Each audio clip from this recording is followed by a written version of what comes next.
Hi, Lori, GLP-1 Journey in Review. Today, we're doing a video in my interview series.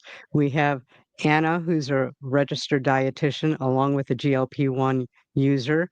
I want to remind everybody that we are not healthcare providers. This is what works for us. This is not medical information. If you are thinking about going on a weight loss journey, I strongly urge you to see your medical practitioner. If you find this useful at all, please hit that like and subscribe button. Anna also has GLP-1 Hub YouTube channel, which will be linked down below in the description. So after you watch this video, please head over to her channel, like and subscribe. It really does help. Anna, could you tell us a little bit something about yourself? Sure. I am a registered dietitian. I've been a registered dietitian for 20 years, and I've worked in a lot of different capacities as a registered dietitian. So in the hospital, I actually started my career working with people who were preparing for bariatric surgery. So they had to do Mhm. this program to get them ready for that surgery, and that's what I did. For the last 10 years, I've actually been working in content marketing, writing as a registered dietitian. So I Mhm. ran an agency doing that, doing writing for various health and wellness brands. But I don't know if you're aware, but the AI has taken away a lot of writing Mhm. opportunities. Not all, but a lot. And so a couple of years ago, I personally started using a GLP-1 medication. And even as a dietitian, I didn't understand it and how it Mhm. worked and what it was about and how to use it correctly and all of the things that come along with it. And so I sort of needed to make a pivot in my business this year, just to keep my business going. And I decided to start providing quality information about for people on a GLP-1, from Awesome. not only my dietitian background, but also my personal experience. So that's when GLP-1 Hub was born. Awesome. So you are a GLP-1 user, correct? Mhm. Which medication do you use? I'm currently on Zepbound, but Mhm. I was an early adopter, so I was able to get a prescription for Manjaro, and then I Mhm. went on compounded semaglutide, and now I'm on Zepbound. Um, so real quickly, since you brought up compounding, what do you think of the compounding situation going on today? You know, I I think since there's so many issues with access, I think that compounds were Mhm. filling a important role in cost and all of the things. I have concerns about it with safety, Mhm. because not everybody is a, legit player, and I think that people who are good at marketing and selling to people can sell you shady things, so I don't like that. I I I don't know if they're gonna be able to knock it out. I'm not sure it's gonna go away completely because there's so many workarounds that people are doing, so Mhm. I think there's pros and cons. I think you gotta be real cautious. Absolutely. Do your homework. My own personal opinion that this is not so much for the medication now, but for the next generation of compounds coming out. And that's just my own personal opinion. And do you have any thoughts on the new medications coming out? I mean, from what I can see, there's, some incredible things. Mhm. Oral GLP-1s are, coming soon, and then other medications that target multiple hormones instead of just GLP-1 or GIP. So I think that there's a lot of cool stuff on the horizon, which can help even more people, hopefully. But, with Mhm. orals, it's even shadier sometimes because, you can't share an injection pen right now, but you could pass your pill to your friend, So, I'm worried there will be more abuse of the medication or people using it that shouldn't be using it, or, with everything comes concerns. But I think that the Absolutely. future is bright for this class of medications. And hopefully they'll develop more. Like, somebody told me that there's some coming that don't make you lose muscle mass. I mean, that would be a Mhm. game changer Awesome. for people. Absolutely. So, Uh, yeah, see, now I'm on maintenance and I'm kind of really looking forward to the orforglipron because I think a daily pill uh, will be good for me. And I don't care if I don't lose quite as much because I'm just trying to maintain. mhm.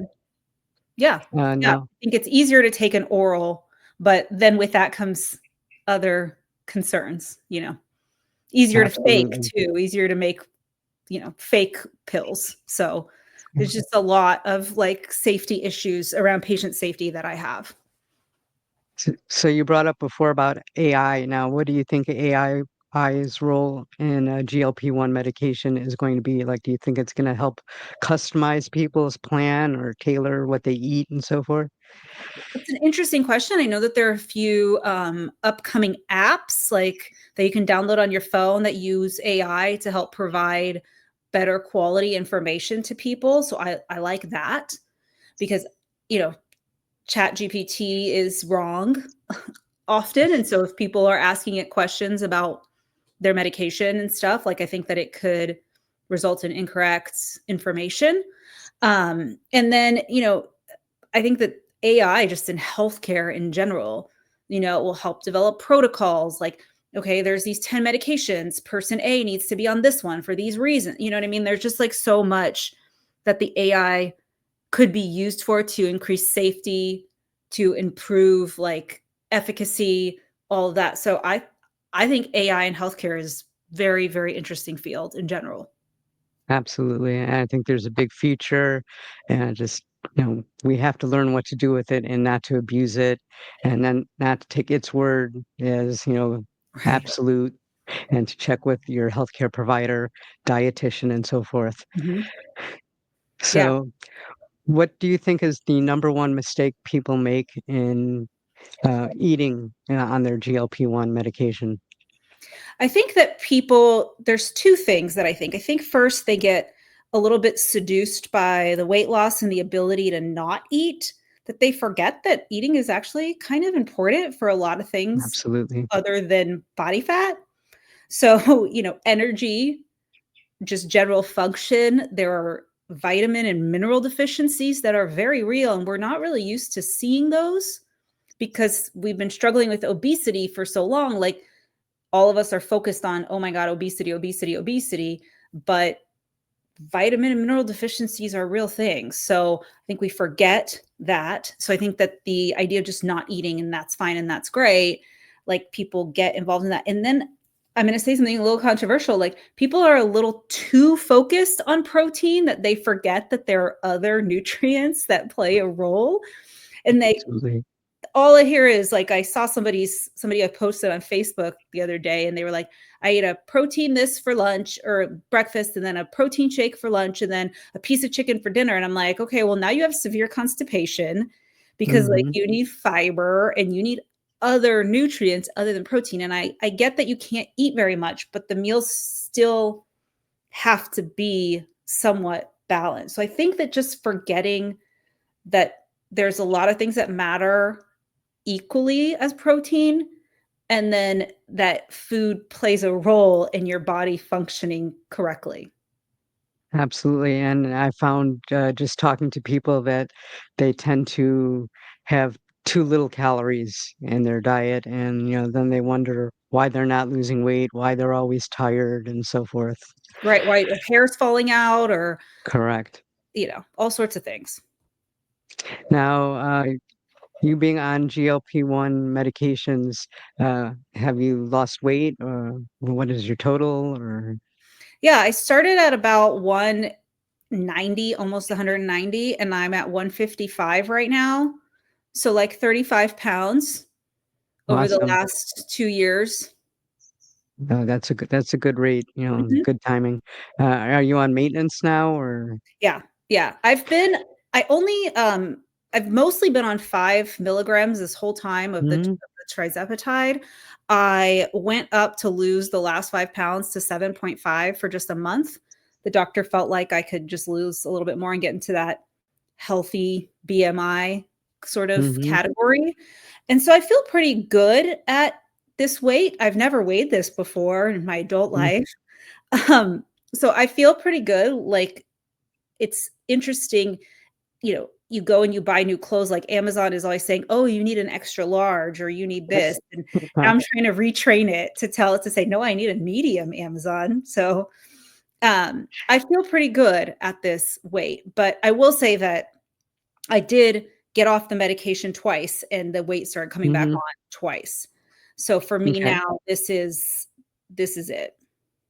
So, you agree that for a lot of people, it's a forever thing, Yeah, and I'm sort of playing around right now with, like, extending the amount of time between right? shots, kinda going to 10 days or that sort of thing, seeing where I land, and so I do feel comfortable with that, and I would love to actually be on 2.5, but my insurance doesn't cover half doses. That's a shame that insurances grew like that, but that's a whole 'nother interview in itself. Right. Um, so I'm on maintenance also, and I'm kind of playing around. My biggest thing is that there really are no main guidelines. Like they have guidelines. I find them wrong, some of them, like, every month you should titrate up, but at least it's a guideline, and I know a Mhm. lot of people can follow it. There's really nothing for maintenance. Um, w how do you think maintenance should be handled? Well, I recently did a presentation for other dietitians about it, and there are some researchers out of Denmark who are trying to figure out a good protocol. And so Oh, that's what great. they did was they tailored the prescription and the dose to the patient. So if the patient was losing, they didn't go up in their dose. So Mhm, they kept them on as low of dose as possible till their goal weight was reached and then titrated them off very slowly over a 12-week period and gave them like very intense lifestyle counseling and like with a dietitian and with a physical therapist or a personal trainer and that kind of stuff, and they were able to have the patients keep the weight off for over a year. Like they were mhm. within 1% of their lowest weight, even after they discontinued the counseling and all of that kind of stuff. So there's some hope out there for these types of protocols to be developed.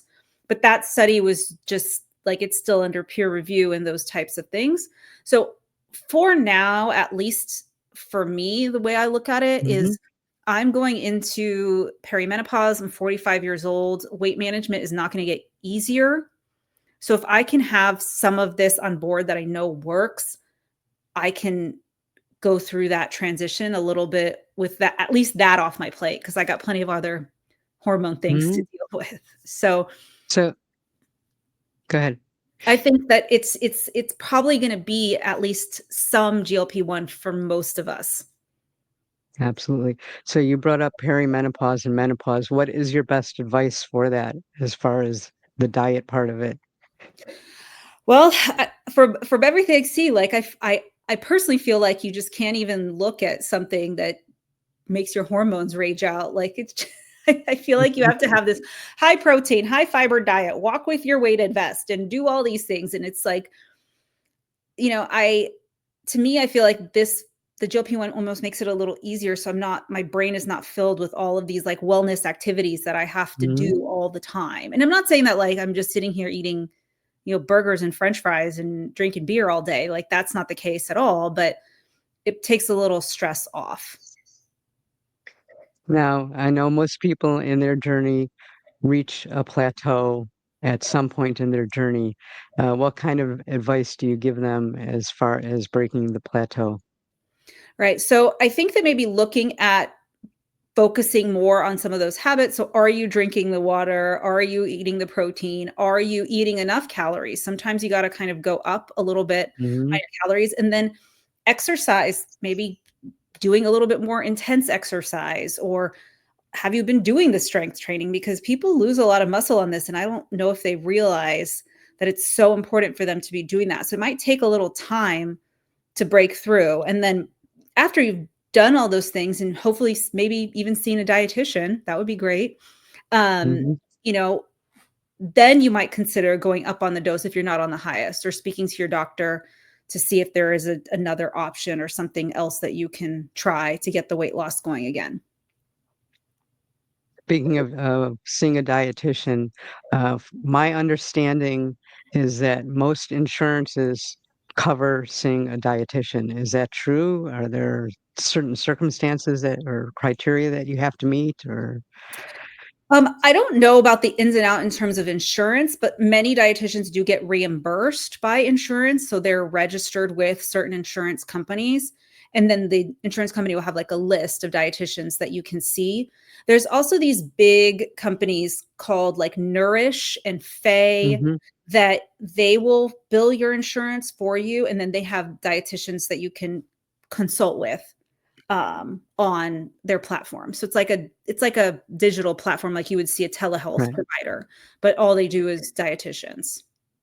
Yeah, I know for me, seeing it, on this type of a platform would be better just because of my schedule and, you know, driving to their office and whatever, just, I'm a busy person and, so to me that's a plus. Yeah. I mean, I think that a dietitian is definitely a provider that you can see, virtually. And I think that there's a lot of Absolutely. options out there to do that. So is there some special guideline as to how much protein a person should be eating?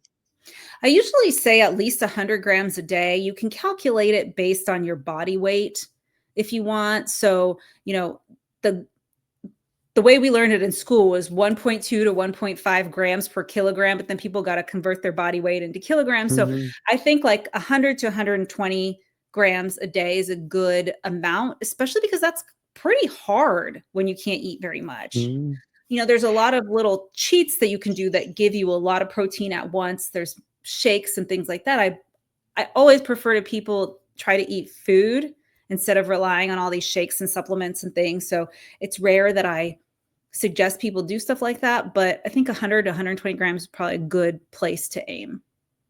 So what do you think of protein shakes and, for example, I have like protein shots and things like that? I think it's a good way, especially like I said, if you're not eating, like sometimes people can't eat at all. And so I'd rather see them have something like that Mhm. than nothing.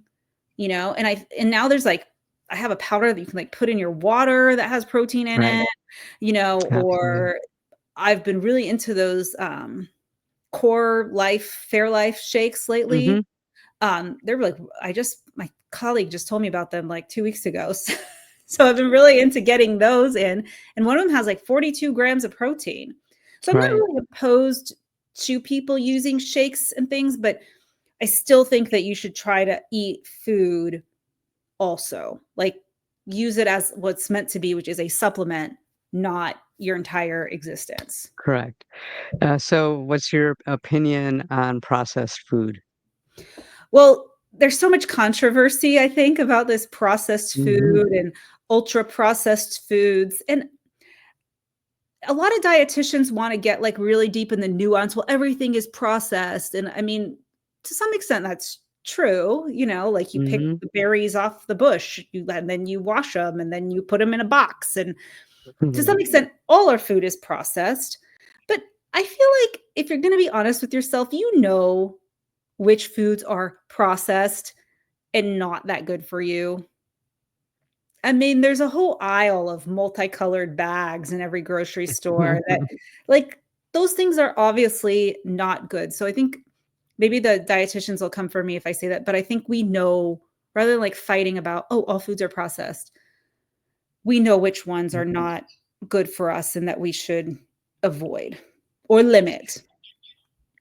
Now, as far as workouts, is there any type of food we should be eating pre-workout or post-workout, or just doesn't matter as long as we get it during the day? Or Um, I'm kind of a fasted workout fan. I usually Mhm. work out because I like to work out at 6 a.m., and so I don't wanna wake up earlier to eat Right. something. I would Me say too. I would say that, people take this medication for diabetes and other health conditions, and so they might have to eat before they work out. So if you wanna eat, I would have something that's, like, kind of a faster digesting carb, maybe, like, half a banana, handful of Cheerios or something just to, like, have a little bit of energy. I don't think it's necessary. I do try as soon as I get home to have some type of protein after I work out just because, like, the muscles are ready to go at that time. So I will try to do that and eat, like, a balanced meal with that protein just to kind of refuel, so you don't wanna stay fasting for so long, even though I probably Mhm. could with the GLP-1. But you just want to get something in so your body has the nutrients it needs to start healing from the workout. So one of the biggest crazes these days with the GLP-1 is intermittent fasting along with them. What is your opinion on that? I feel I feel like there's a lot of benefits to intermittent fasting. There is a lot of research to back up the benefits for longevity. Like, I'm not going to dispute that. But when you're on a GLP-1, you already have a hard time getting enough calories. And then if you're like shrinking your window to just be 6 hours, 8 hours, whatever you're doing, that makes it even harder to get the nutrition you need. So I don't think for most people it's a great idea to pair the two, just because I have a concern about nutritional adequacy for people on GLP-1. And so like that just makes it so if you skip breakfast, then you only have 2 meals to get all the vitamins and minerals and everything that Hmm. you need in the day. And maybe that's an unpopular opinion, but I'm not against intermittent fasting for just the general population at all. I just feel like this is a specific situation where it's already difficult and people are already having a hard time to eat. And like, why prevent yourself from eating when you could be getting something that might help you feel better? So if GLP medications weren't around, how would you handle your diet? I wish I don't want to go back to that. I spent so many years trying all the diets and meeting with all the experts because I have a large network of dietitians and I know all the experts in weight management, and I've had a consultation with nearly all of them. And I did Weight Watchers and I did calorie tracking and I did paleo and I did keto and I did all these things. It was just never really sustainable. And so to me, I was kind of at a point when I got on the GLP-1 where I was just sort of done with all of those things, and I've always had a good diet. I always eat vegetables and I exercise and I do all the things, but I think that I would have just been like, maybe I should just accept this weight and just, I was tired. And that's why I don't want to ever get off of it, because I don't want to go back to that. Like, I spent years, like I said, consulting with every expert, trying to figure this out, tracking my calories, sending them meal plans, doing this, it's exhausting. I mean, just talking about it, I'm tired. So So, I okay. think that I maybe would have just been like, just going to do the best I can. So what do you say to the person that says you don't need the medication, just move a little more, eat a little less? I I feel really frustrated about that because I hear that a lot, or I'll post something on my YouTube and people be like, "You don't need GLP-1, just do carnivore." I'm like, "Right, but that's not sustainable. Like, I can't eat meat every day for the rest of my life. Like, that just seems awful." But I just think that a lot of people don't understand that there are so many factors influencing obesity beyond Mhm. eat less and move more. And people that say that, like, don't understand anything about what it's like to be overweight, and they, especially for women, don't understand the hormonal shifts that happen. They don't understand, like, the stress that some of us are under, the constant, like, food that we have and the obsessive thoughts about food. And it's like, it's really not about moving more and eating less. And for some people, I'll be honest, some people, when I was working with people preparing for gastric bypass, some people would cut down from 2 liters of soda to 1 2 liter of soda and they'd lose 20 pounds. Like, so it was eat less, move more for those people. And there was definitely that group. But then there was also a group that would bring in a dedicated food record and say, like, and I'd be like, I can't provide any suggestions because it's the most perfect diet I've ever seen. And they were still overweight. So it's not like a black and white thing the way people think it is for everyone. Yes, there are some people that overeat and don't exercise. Of course there are. But that's not the only reason. So I think that you have to look at it as something much more complex, and people just want to blame the individual. So how do you get people to change their relationship with food? I mean, I think that some of it has to do with healing. So some of it is emotional. So using food for emotional reasons to deal with stress or other things. Some of it is, dietary composition. So people start their day like with just sugar, which makes them super hungry later on. And they don't understand that that donut and that coffee that has, 120 grams of sugar is going to make you hungrier later.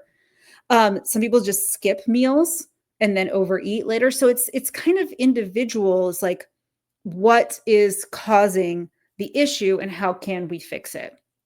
And sometimes it's just not fixed. Sometimes it's like a microbiome that is a gut imbalance. So there's a lot of practitioners that I know that are taking more of like that sort of holistic approach of looking at all those different factors so they can figure out what the root cause is. And I like that.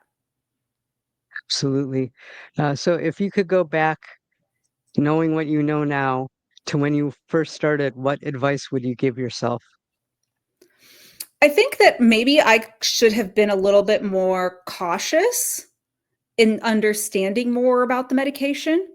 I I think I said, like, I thought it was like phentermine, like you get on it and then Mhm. you get off of it and you're fine and then you just work to lose the weight. And I would have tried to understand more, but there wasn't as much information as I did. And then, or when I got on it. And then also, I think at the beginning, I wasn't really as focused on like weight training and things like that. So I did start seeing like my arms started getting kind of loose and that sort of stuff. Like I wasn't as intensely doing the weight training as I could have. And then about a year and a half ago, I started this type of, I call it death Pilates. It's called Legree. And it's Okay. very, very intense, like strength building Pilates. And now I've got like these pop in muscles, which is great. So that shows to me like I haven't lost a lot of muscle mass.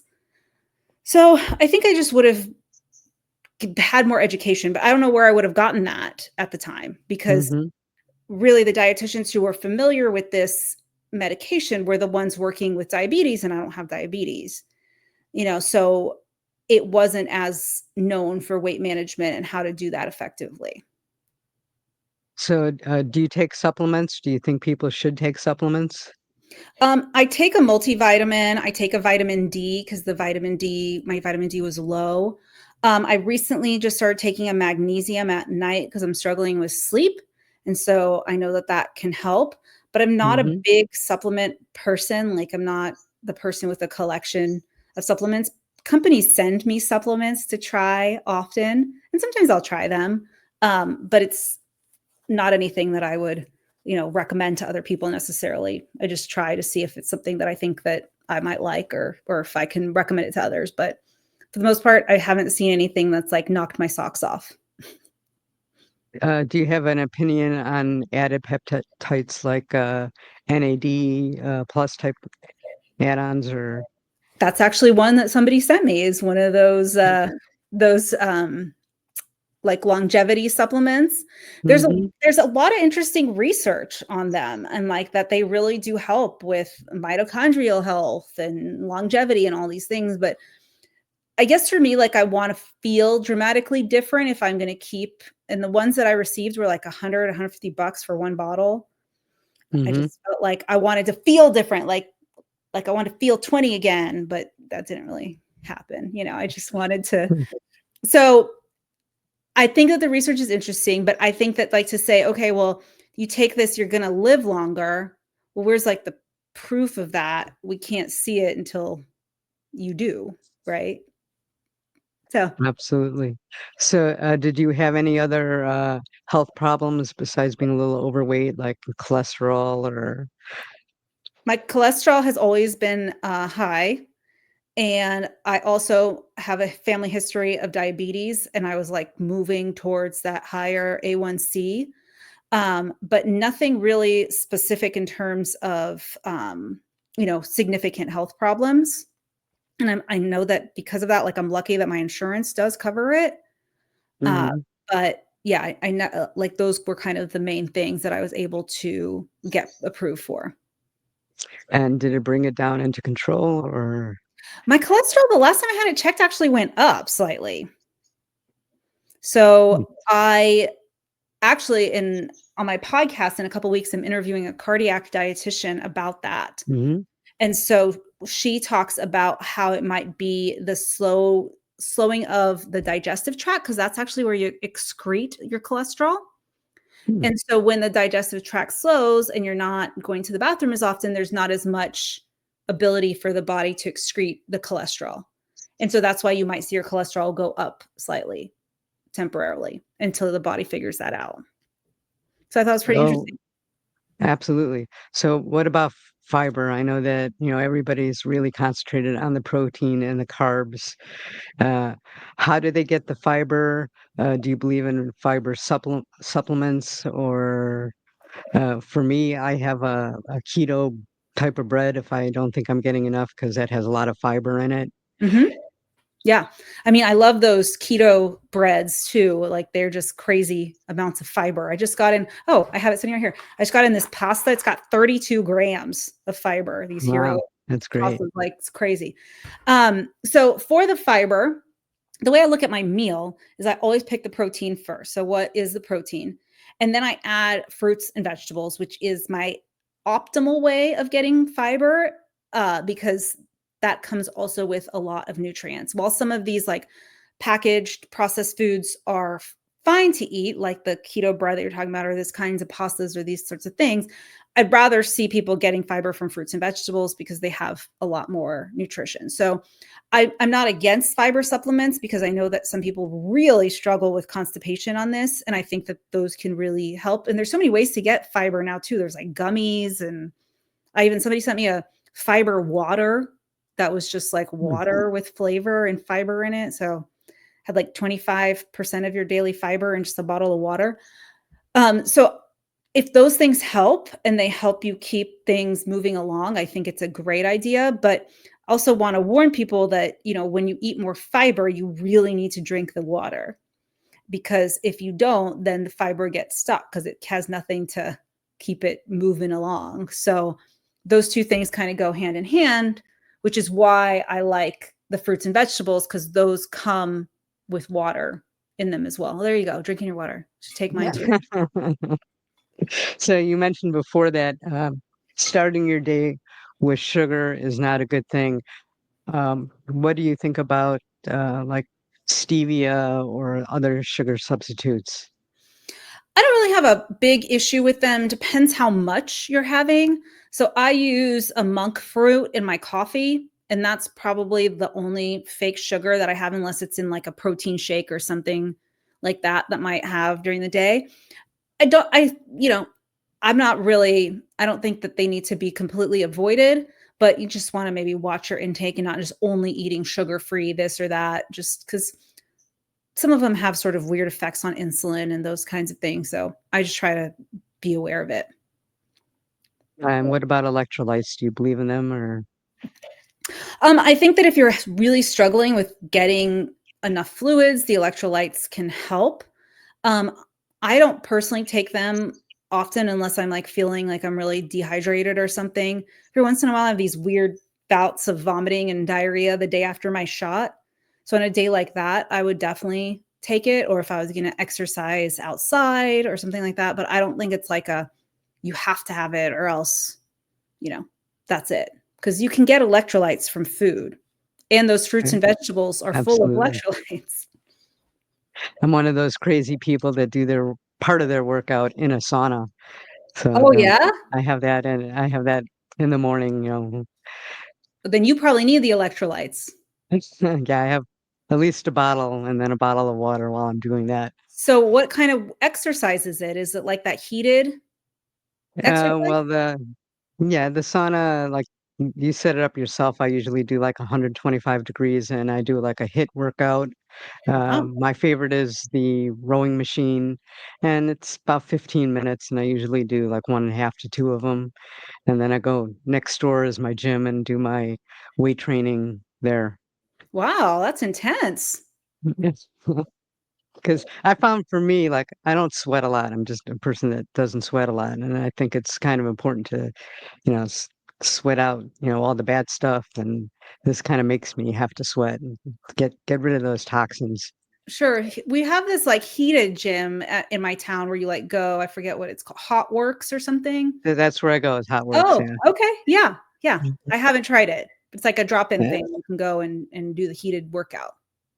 and I like it because it's 24 hours, Hmm. access, so because it's a video that you're watching on the TV, the instructions, so, Right. Yeah. Cool. yeah. So, sorry, just lost my train of thought there for a second.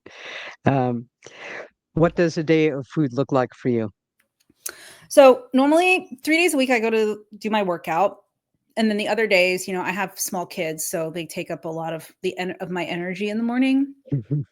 So I try to eat something that has at least some protein in the morning. So it could be a shake, and then I'll have a piece of I like these keto breads too because they do have fiber and they're like lower in calories and carbs in this. I'm not an anti-carb person at all. If the Mhm, kids have regular bread in the house and I want to eat it, I eat it. So I'll have that. Sometimes I'll have like a yogurt and fruit. So just try to get something with some protein in it. Um, and then sometimes I get a little munchy in mid morning. I think it might be boredom or something. So I find myself like every once in a while, I don't know, today I felt like that going downstairs and I like to eat prunes. Maybe I'm like an old person, but I really like prunes. They're good for constipation. So I've been eating prunes and then I try to eat a little like those cheese crackers, the Parmesan crisps, because mhm. they have a little bit of protein. Like I don't even need a big snack. Like I eat one prune and 3 or 4 of those little Parmesan crisps if I'm hungry. If not, sometimes I'll go till lunch. And then for lunch, I usually will either have leftovers, or if there aren't any, then I always have those tuna packs, the like flavored ones, Mhm. Sunkist on hand. And I try to find some kind of fruit and vegetable to go along with that. So I like cucumbers, tomatoes, and then whatever fruits my children have not devoured. Because I Mhm. bought raspberries yesterday and I was going to serve them for dinner. And I said, "Where are the raspberries?" And they're like, "We ate them all." I'm like, "Okay." And then I That's don't not a really bad thing. no, no, but I just berries are expensive, and to buy as many as they would wanna eat would be very expensive. And then for dinner, I've been doing meal kits, so we've been doing, HelloFresh lately, and we did Home Mhm. Chef for a long time because I hate planning the meal. I don't mind cooking it, but I just hate deciding what to eat, and so I try to order things that have enough protein and vegetables, and so today we'll have pork tacos, and so it has like ground pork and like has the protein that I need and the vegetables, and then I'll always add extra fruits or vegetables on the side of that.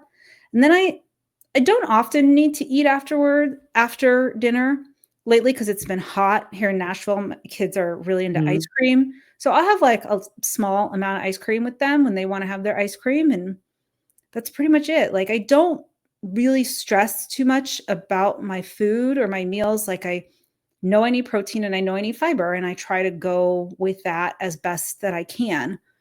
Um, I don't count, I don't track, I don't want to do any of that anymore. I'm just tired of doing those things. And this just feels very freeing because I Understand. can Mhm. choose, I can choose the right things and feel satisfied with that and move on with my day.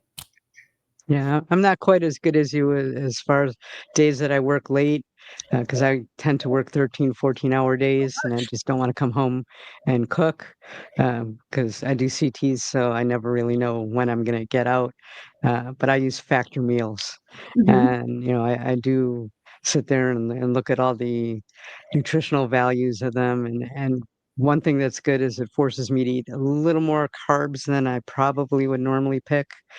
For example, I wouldn't normally probably pick sweet potato where they'll just have sliced potatoes or mashed potatoes. Small portion, but Sure.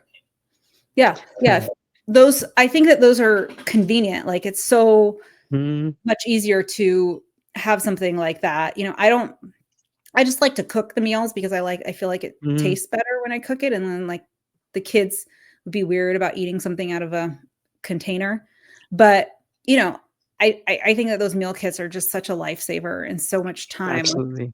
So then the only decision I have to make is I have, like, the little recipe cards, and I have to pick which one I want, and that's a lot easier Mhm. for Yeah, I used to have that, and like I said, it still does take about a half an hour to make the stuff. I mean, it is good because all your ingredients are there, but me. Right, right. It does take a little time, I but I don't mind the cooking. It's the deciding that is exhausting. I figured out I don't mind the cooking, it's the cleaning up Oh. afterwards that I kinda mind. Well, we've got the kids on the train to like help with that, so it's a little bit Awesome. faster. Yeah. Have you found that your taste buds have changed since you've been on the medication? No, I don't think so. I still like some of the things that I like. I will say that that things like really big cravings are gone. I used to be more of like an emotional eater. So I have a bad day and I want to eat pasta or I want to eat bread or I want to eat things like that. And that isn't quite as much, although I still do enjoy those types of foods. And I still do plan things around what I get to eat. So it hasn't really taken that away, but I think some of that is just who I am. I'm just a foodie. I love Mhm. different foods. We went to Europe earlier this summer and I had a whole restaurant itinerary planned out and I was ready to get the things I can't get here. But I think that's just like part of my personality, really. That's great. Mhm. So what is your favorite protein? Um, I don't like protein actually at all. Like it's if I have to force myself to, if it was up to me, I'd be a vegetarian.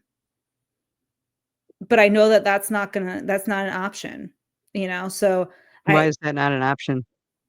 I just don't think you can get enough protein as a vegetarian. They say that you can if you plan it out and this kind of stuff, but I just feel like for a woman in perimenopause who wants to build muscle, I think it's just easier to eat animal protein. So, but if it was Fair up to enough. me, I'd eat pasta and bread every day. Coming from a dietitian, huh? I mean, it's like a preference, not like what you should eat. You know what I Gotcha. mean? Okay. Got it. Um, so how do you handle, people that are non-compliant to the medication, the diet, and so forth?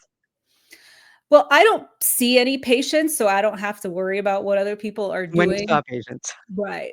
If, you know, I think that any dietary change, any lifestyle change has to come from you. Like you can do as much as you're able as a healthcare provider to try to help them and give them the guidance that they need. But at the end of the day, they need to some extent, want to change, uh, to make some changes. Like, and like we talked about, it's not just the person's motivation. Mhm. Like a lot of patients are struggling with things that are beyond their control. But at the same time, they need to advocate for themselves and what they need or that kind of thing. So I can only help guide. And now, there's just so much misinformation around diet and GLP-1 and what they are and what they aren't, that I'm trying to like educate and provide quality information for people as much as I can and be present and answer questions and try to, give them the best information possible, but it's tough out there. I recently got on TikTok Mhm. and I'm like Mhm. terrified at what is happening on TikTok. So, Absolutely. it's uh it's an uphill battle for sure, but I think that all healthcare practitioners are kind of facing that in this. I think that like a lot of things with COVID and other things like have made people question experts. And so they've gone to Mhm. other sources for their information that may or may not be good.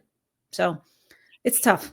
Just got to keep talking, got to keep putting out my podcasts, got to keep, making the videos, doing the Absolutely. things. Like what else can I really do? And just to remind everybody, it's gonna be linked in the description, all of her information. So, what do you think of GLP-1, and, gastric surgeries? How do you think it's affecting that? I mean, it's funny because when I was doing my content marketing, one of my clients was a bariatric surgeon. And I remember I had to write these articles for him saying like there was a study that he did that compared the cost of bariatric surgery versus GLP-1. And bariatric surgery, like long term, was actually less expensive. Like saying if Mhm. somebody's on a medication that's $1,500 for the rest of their life, like that would cost more than the surgery. So he was trying to like hold on desperately to his practice. From what I see with bariatric surgery is a lot of the GLP-1 community that I met or have met through this doing the podcast and everything are actually people who regained all their weight after bariatric surgery. Mhm. And that is not an uncommon experience. And now they're on the GLP-1 and losing the weight or wherever they are in their journey. So I think that I'm not sure where bariatric surgery is going to be because there's still the issue of the weight regain and it doesn't rewire your brain in the way this medication does. And it's much riskier, to Absolutely. cut your stomach open, or that sort of thing. So I don't know. I don't know. I'm not writing for that surgeon anymore. So Mhm. I'd be curious to see to understand his thoughts about where is this going. I'm interviewing an obesity specialist tomorrow, and I want to kind of get into that with him. So hopefully, we'll get some answers soon. Yeah. So let's talk a little bit about your channel. So you started to inform just dietitians or the public or both, or It's really for the public. I have a lot of dietitian connections, so I have been doing presentations and stuff for dietitians about what I'm seeing.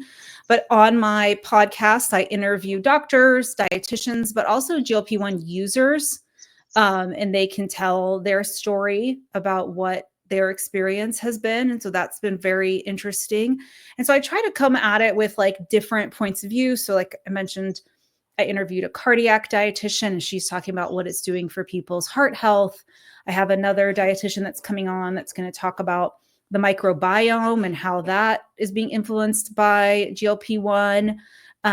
So there's just like I'm trying to get it from like different perspectives and different points of view. And then I have like a YouTube channel where I post the podcasts. And I'm also trying to do more videos of me just talking about my experience and Mhm. provide information as well. And then I have a website with articles and Instagram, just my new TikTok, which has You'll been, you'll have to send me the link to that website so I could put it in the description. yeah, definitely. So Is that's what I'm trying to do is like get awesome. out there with good information. Is there a video or a series that you're most proud of on your channel? Well, there was one video that went viral. I think it's got 23,000 views now, and I knew it was gonna trigger the people. And it's about how I gained the weight back. Mhm. And there were a lot of opinions about that, a lot of opinions. And I knew that if I put that out there and I said that that would happen and it helped my channel get monetized. And so I knew that that was like kind of a self-sacrifice that I could make. Mm. And then once I had the monetization, then I could start really just focusing not on myself, but on the information that I want to provide to the people, like good information. So that was that was definitely one that is probably polarizing. So is that the video when people finish watching this and go to your channel that they should watch first, or is there one that you suggest they watch first? It depends what your goal is. You want to hear about my story? Then you could watch that. I have a better video that's more informational about healthy meal Mhm. planning on GLP-1, which would, if you want to learn about how to do that, that would be a more informative video. But you know how YouTube is. It's all Yes. drama. Everybody wants to Absolutely. come on and give you their opinion about what your life is. And so I played the game. And now moving forward, I can continue to produce. So I have another one talking about whether normal weight people should use GLP-1 that's coming out tomorrow. And then Oh, I have awesome. a few others planned for like what to do when you start a GLP-1, like the first things you need to think about. So I have a whole series planned. I just needed to get over that little bump and then I can get moving. So how do you handle the negative comments? At first, I was not prepared at all when I put out another video about my story. And it kind of took me by surprise because I wasn't expecting people to really watch it. And then it kind of like went, got a lot of views. And then I was like, okay, well, this sort of stuff gets a lot of views, so let me put something even more shocking out there, you know? It's the truth. It's not a lie. It's definitely my truth. And then I try to provide information for people in the same boat. But Mhm. it hurts. It hurts, and I try not to take it personally because they don't know me. They don't know my life. They don't know who I am. But most of it is around, you're a dietitian, you should know better. Yeah, that's a tough one 'cause, you know, we're all human and our journeys are different and everything's different. Um, so let's get back to the food since you're the dietitian. So, what should people be eating to reduce constipation and diarrhea? Is there like, you know, I've heard fiber helps with both. I don't know Yep. if that's true. Yep. So fiber does help with both, and that's a surprise, helps like things be more regular. And then the water also is another Mhm. thing.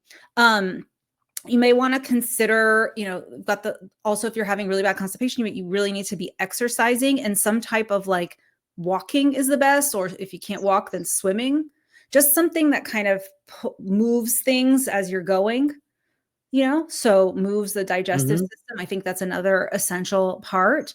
You can try some type of digestive health probiotic that might help. But there's so many probiotics with so many strains and so many things out there that it's like hard to say like this is the one, but if Mm. you look for something that has like digestive support, that might help. And then I love those prunes. Just an old lady. So, trying to figure out how to word this. If you could be on a board that kind of sets the guidelines for eating, what would be your number one thing that you would push? Fruits and vegetables. Fruits and vegetables, 100%. And then, 100%. like non-processed proteins. So it could be vegetarian proteins like beans or tofu or those types of things, but meats, fresh things. I think that the freshness and the closeness to nature is most important. So those would be the main focus of the diet. But I also think that people want to look at food as like black and white, right? This is good, this is bad, never eat this, always eat that. And it really is about like balance and variety, because that's where you get the most nutrition. So Yeah. So you say that you don't weigh or that you don't track food. Do you advise other people track once in a while or weigh their food once in a while just to actually realize, you know, what they're eating is what they think that they're eating? I think it's a good idea to track protein, especially at first. So, you can use an app, like there's one called Me Again that's about that helps you track like your protein intake. That's one that I like. But you can do it and see where you land and see how far away you are. So I remember I tracked a while ago, I was working with this macro coach, and I thought that I was eating a high protein diet, but I was actually eating a high fat diet because all of my protein choices were higher in fat. And so I had to kind of switch that a little bit. So that can kind of help you see like, okay, I'm eating enough protein, but maybe I'm eating too much fat, and fat is high in calories. Also, you may want Mhm. to try tracking if like your weight loss has stalled. So that's another way to see kind of where you are.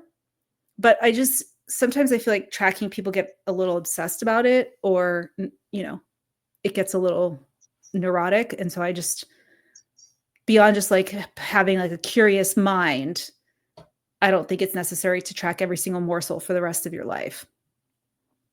So, is there a formula or amount of water everybody should be drinking?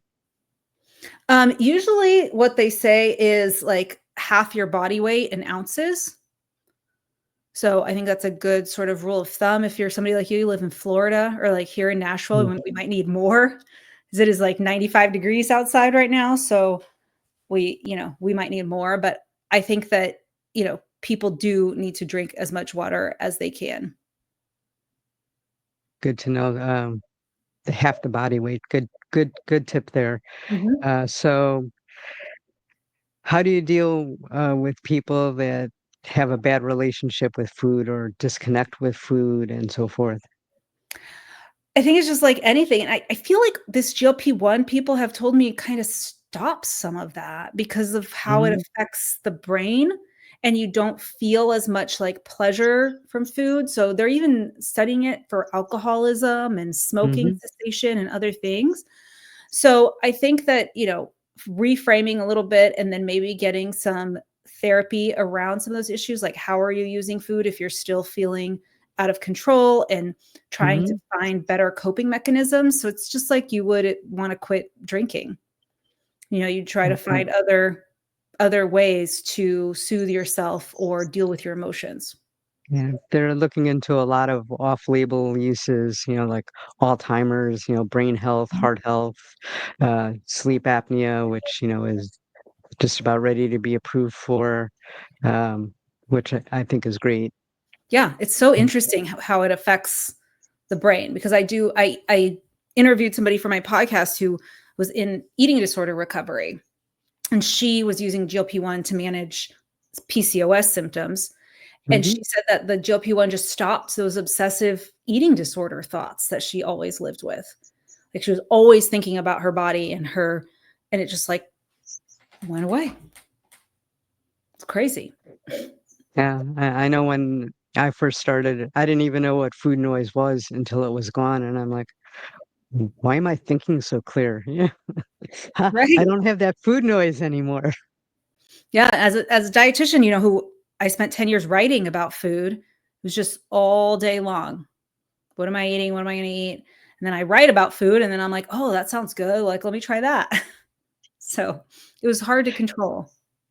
Yeah, and I know people still say, "Well, you haven't gotten rid of the food noise because I always hear you calling home like what do you want to have for dinner and so forth, or calling somebody in, and it's not that I'm really thinking about it. It's just like, okay, do I have to take something out of the freezer or do I have to go shopping? Mhm. And they don't understand that. They think they kind of mix it all together with food noise, and there is a difference. Right. I think that I still have that "what are we eating?" We're like, we're going to Orlando this weekend, so I've been, like, looking at restaurants, trying to see, "Okay, well, what should we eat on this day or that day?" So there is still some thoughts about it, but I don't think it's, like, obsessive. Like I said, it's just my Right. personality, and I'm in charge of the meals here at this house, so Mhm. I still Me still too. need to So do that. I get that. Yeah. And of course, you're going to a new town, you wanna, see what kind of foods they have and so forth. Right. I think that's only natural. So, how are you gonna handle being on vacation, Still food-wise? same way. So I look, okay, what has protein and what has some vegetables? So we went to Europe, and that's what I did is I found, our first day in Paris, we went to a little bistro, and I was like, "What has protein?" They had like this nice steak, and it came with a salad, and there it was. And then we shared a burrata, and that was fine. And so I got to enjoy like some cheese and something like that. Those more like higher in calories and this and that, but I still got to have it. And then I mean, steak and salad in France is just tastes better than anywhere else. So it doesn't really, you don't even feel it. You're just like, oh, I'm eating a steak and a salad in Paris. So Have you yourself or through a patient had to deal with body dysmorphia? Um, not particularly, but I feel like there's some people that I see on the internet who are experiencing that, and that they've probably lost significantly more weight than they should. I was never into, like, when I worked as a dietitian, it was more with obesity and things like that. I never really went into the eating disorder space because it wasn't something that I was really interested in and felt like I could psychologically deal with. 'Cause I think there's a lot there, and praise to the dietitians who do work with that kind of thing, because it's tough. So, what do you think of the BMI system that we're currently using? I mean, it's got issues, it's outdated, it doesn't take into account muscle mass, ethnicity, all sorts of things, but we need a way to measure things, and so I don't think it's ideal, but it kinda helps you get an idea of where you Mhm. might land. Um, but I think if you, like, I remember one time I was working at the hospital, and I had to do a weight loss consult with everyone with a BMI over 32. And so I walked up into this room, and there's this gentleman sitting there, and he's like this big with muscles. Like he can't even fit in the bed because his muscles are so big. And like, no wonder his BMI was 32, but I wasn't going to do a Mhm. weight loss consult with this guy. Like he clearly was in better shape than me. Like, so, Mm. you know, there's situations like that that it's not going to apply for somebody. So there's other factors to take into consideration. You can't like live like it's the Bible. Absolutely. Um, so again, just lost my train of thought. Apologize here. That's all right. How often do you think people should get labs to go along with the weight loss and make sure everything's on track? I think probably at least every 6 months, maybe more if you just started or are having any issues or concerns. My doctor always wants to see me the month, like a month after I've gone up in my dose, but I've been on the same dose for so long that it doesn't, you know, it's not really, I don't really need to go see her, but I do try to get them done at least every 6 months to make sure everything's doing well. Um, so do you have, I could keep you here all night, but I'm not going to because I know both you and I are pretty busy. Any closing thoughts? My main message really with the channel and everything that I'm doing is that I want people to like reframe this and that it's wonderful for you to lose weight and that you are healthy and that you hopefully are feeling great about yourself and all of that, but like it can't be at any cost. And so I see people really just not eating and not caring about their health. And so I want people to use the medication in a more measured way, not be in such a rush to like lose as much as possible or look on social media and be like, oh, this person lost 20 pounds in a month. Why did I only lose 5? Like all of that is fine and you're going in the right direction. So I just want to encourage people to really take a step back and make it not so much about weight and more about their health and like their long-term health. Because there's just, while I think that losing weight can make you healthier, it can also make you a lot less healthy. So that's sort of where the message that I want to put across. Nutrition matters, eating matters. Try to eat. Absolutely. Don't Well, just thank you. do nothing. You're It's welcome. it's been a pleasure. Please send me the links. I have your YouTube, obviously. Anything else you want me to put in the description, it'll be in there. So please, everybody, after you watch this, go over to GLP-1 Hub and the other links that will be in there. Awesome. And thank you again for your time. Thank you so much, Lori. You have a great night. Thank you.